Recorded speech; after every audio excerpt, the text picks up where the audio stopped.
Yo, it's Trent Opens having a good day, good week so far, and we got week 4 NFL football predictions, or NFL football predictions week 4. So let me fix the screen real quick. Anyways, after last week, we are 27-21. We had a rough week, let me tell you. I only had 5 correct predictions, and I've done this. This is my second year doing this. I don't think I had a week last year that was that bad, but there were so many games that were just BS, basically. I mean, there were teams that no one expected to win that one. It happened in like 6 games. I mean, the Panthers winning, things like that. Like, what's going on? The Saints win 2 games by 50, and then they don't score like more than a touchdown. Like, things were rough, right? And there was just a lot of things that I thought were going to happen, and they didn't happen, right? But this week, we're going to be a lot better. And to be honest with you, 27-21, I'm still tied with a couple of the ESPN guys, so let's try to do better than this week. But we're going to get right into it, and I'm going to try to go quicker than normal, because usually these videos are like 12, 13 minutes. I'm going to try to keep it at 10 minutes or under. So let's get going. Tonight's game, Cowboys at Giants. Give me the Cowboys 24-21. I think CeeDee Lamb has a big part in the win, but even though they won like the Giants did last week, I still think Bryce Young deserves to be a starting quarterback more than Daniel Jones, okay?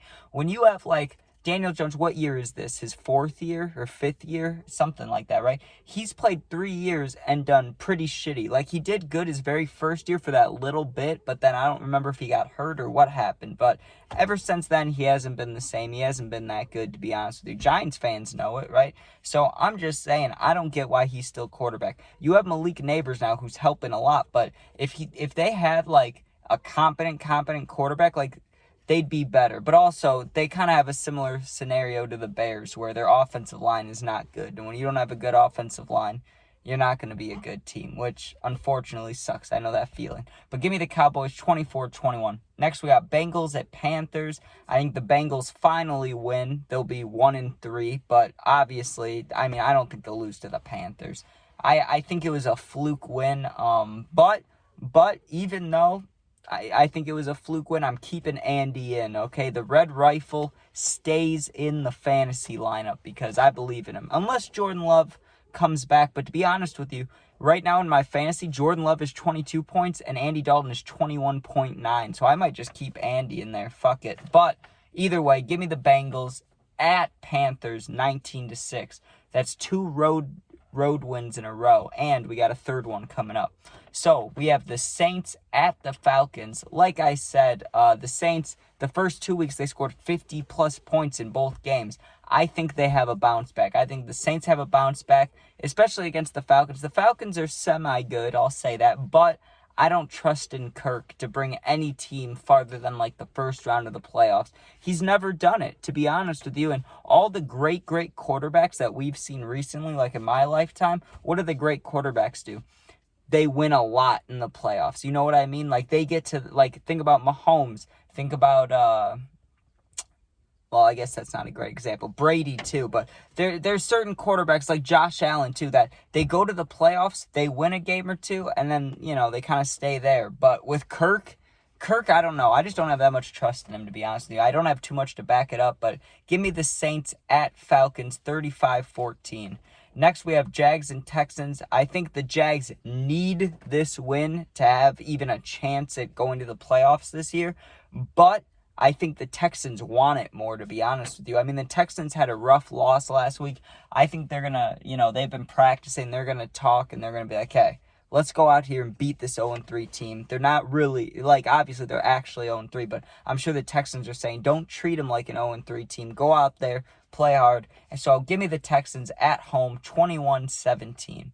Next, we have the Broncos at Jets. Bo Nix got his first win. Good for him, but he's playing Rodgers, Breece Hall, Garrett Wilson, Sauce Gardner, and the entire Jets defense. And at home for the Jets, I got to take the Jets 24-17 at home. Let's go.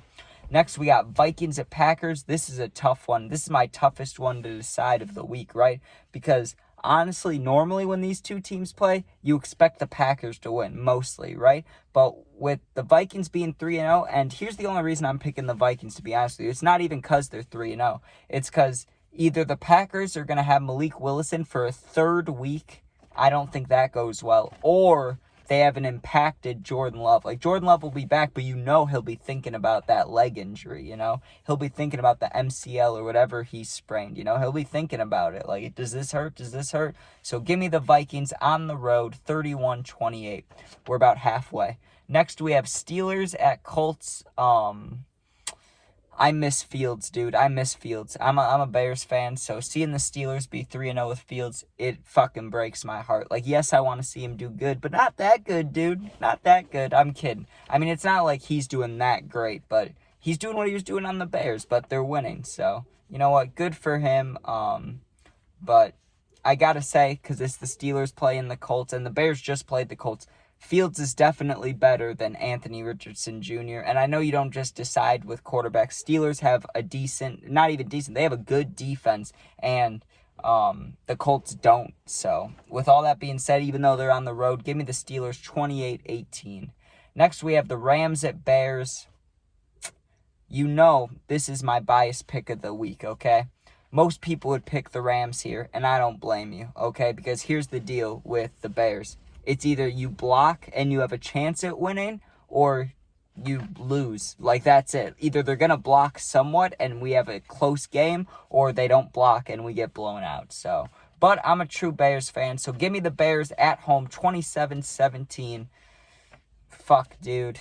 That's all I can say about that. Next, we have the Eagles at Buccaneers. This one's a little tougher, but I think the Buccaneers loss was also a fluke. Kind of like, like the Texans, I said, right? Or the Saints, both those teams. How I don't really think they'll be losing too many games this year. That's how I feel about the Buccaneers. The Buccaneers are a good team. And the Eagles also just won, didn't they? I'm pretty sure they did. But they're not doing too bad either. I just think that without A.J. Brown, I don't think they stand a chance. If they had A.J. Brown in, I'd probably pick the Eagles. But with no A.J. Brown, with him being doubtful, most likely out, give me the Buccaneers at home, 20-17. All right, next we got Pats at 49ers. Patriots, 49ers. 49ers are at home. Horrible news about McCaffrey, how he's probably going to be out the rest of the year. That breaks my heart. But being a 49ers, I'm not a 49ers fan, but just talking from that point of view, if I was a 49ers fan, I'd be thinking, hey, the rest of the team is good enough to just carry us to the playoffs, and then maybe McCaffrey could come back. So, especially the Patriots. I mean, the 49ers just lost to the Rams. They shouldn't have done that, but I don't see them losing to a rookie quarterback. Or I guess they're playing Jacoby Brissett maybe, or Drake May. I don't know who's getting the start, to be honest with you. But either way, give me the Buccaneers, or give me the, wait, what was I just saying? 49ers. Sorry. I looked at the wrong game for a second. I went back one. But yeah, Pats at 49ers. Give me the 49ers at home, 24-21. The only reason it's a close game is because McCaffrey's not in. Next, we have Commanders at Cardinals. This one was tough for me, too, because these are the battle of the fast QBs right now. You know what I mean? But Murray's been doing a little better, and Jaden Daniels is a rookie. Even though he might be the best rookie this year, I still think the Cardinals pull that one out. So give me the Cardinals at home, 24-21, just like the last game. All right, we're down to the last four. Let's pump them out, right? We got the Chiefs at the Chargers. Nothing to see here. I mean, it doesn't matter what you say about the Chiefs. The refs will help them win the game. And I used to not believe that. Like a year ago, I was like, maybe they're just really good. Maybe people just say the refs help them. But if you watch those games, you know that they get some extra help at the end of the games. And it's kind of wild that, like, you really see it, like, in the flesh. Like, you see, like, a pass interference that's some bullshit. Or one that they do that doesn't get called. You're like, that's weird. But they're playing the Chargers. I like Harbaugh, but give me the Chiefs on the road, 35-17. Nothing to see here. All right, next we got Browns at Raiders. We got a mid-off. The Raiders lost to the Panthers, or else I would have picked them, to be honest with you. So if you're a Raiders fan, I'm sorry. I would have picked you guys, but you can't lose to the Panthers, dude. Come on, what are you doing? But we play them next week. So after the Rams, the Bears play the Panthers. So if they somehow lose to them, I guess I'll have to shut up, right? But give me the Browns on the road, 21-18. And for the last three games, actually. Sorry, I forgot about the Seahawks at Lions. Okay, we got Bills at Ravens. This is a beautiful matchup. I'm super pumped for it. But even though they're on the road, I see the Bills somehow, right? If they can stuff up Derrick Henry just a little bit, I think their defense, their secondary plays well enough to win the game. But I'm giving it a high score, a very high score game because, these are some good teams going back and forth. Offensive battle. Give me the Bills on the road, 41-38. 3-point game, lots of scoring. Who knows? When it's these really good teams, you get one of two results. Either you get a game like this where it's 41-38 and it goes to overtime and someone has to miss a kick to lose, or it's going to be like 10-3. Like no one's going to score. You know what I mean? But either way, I got the Bills. All right, Titans at Dolphins. Titans are going to get their first win because no Tua equals no win.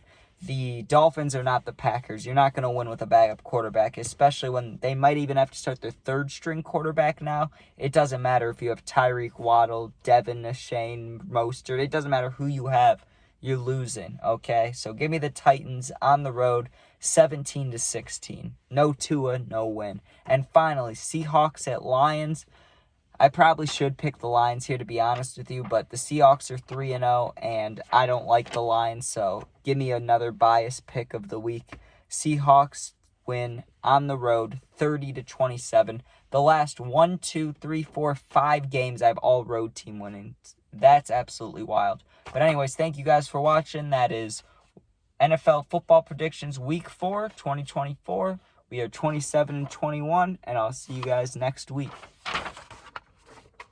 If you're watching the football videos. I mean, if you watch my story times, you'll see my video tomorrow. But thanks for watching. If you're alone, you're going through something, my Instagram is linked, same exact name as my YouTube. Go in there, DM me. I'll get back to you within a day or two. If you comment, I do my best to answer all the positive comments, and you can become a member today. Peace out.